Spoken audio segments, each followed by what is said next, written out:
when the external deforming force acts perpendicular, acts normal to the surface of body, then that stress will be normal stress. But if that deforming force is acting parallel to the surface of body, then that stress will be tangential stress. In both cases, the formula is same: force upon area, force upon area. Internal storing force acting per unit area or external deforming force acting per unit area is called stress. But normal stress is again divided into two parts. First one is longitudinal stress, and second one is volume stress. What is longitudinal stress? Suppose we have a rod like this and a force is acting in this way, then what will happen? Its length increases. Here what we are seeing? We are seeing that the force is acting normal to the cross-sectional area of the rod. Force is acting normal to the cross-section of the rod. That's why this is called normal stress, and this is increasing the length. That's why this is longitudinal stress, and when the length increases, this longitudinal stress becomes tensile stress. This is called tensile stress.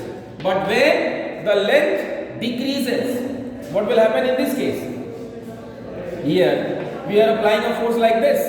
In that situation, the force, its length decreases. So here it will be compressive stress. It will be compressive stress.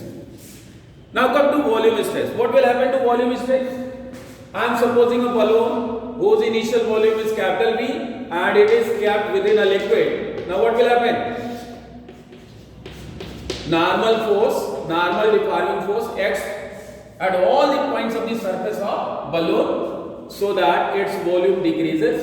Initially it was V and finally it becomes V minus delta V. So here the deforming force acting per unit area will be volume stress. Now come to strain. What is strain?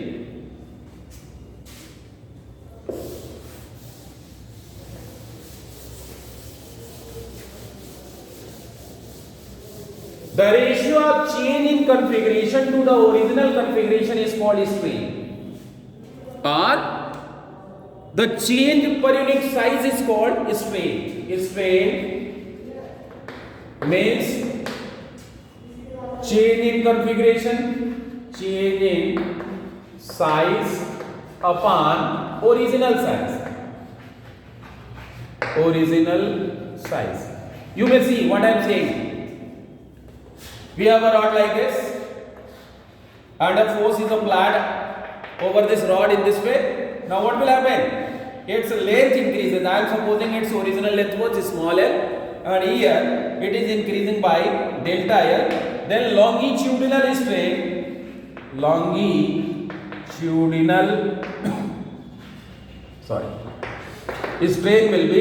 change in length upon original length.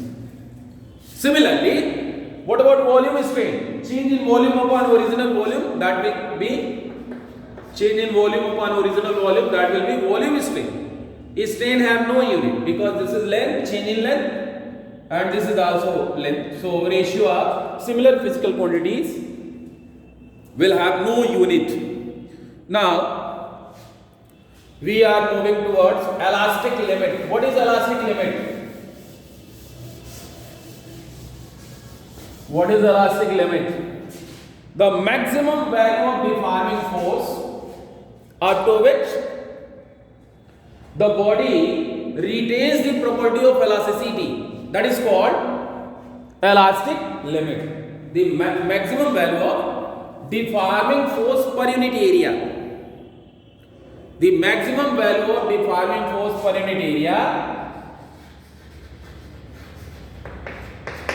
up to which the material of the body retains the property of elasticity is called elastic limit. Actually, what happens? If we have a rod and we are applying deforming force, then with increasing deforming force, its length will continuously increase, and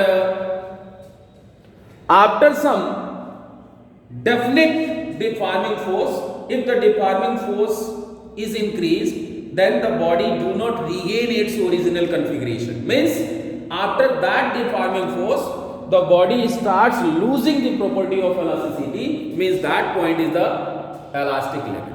That maximum value of deforming force per unit area is called elastic limit. And within the limit of elasticity, stress is directly proportional to strain.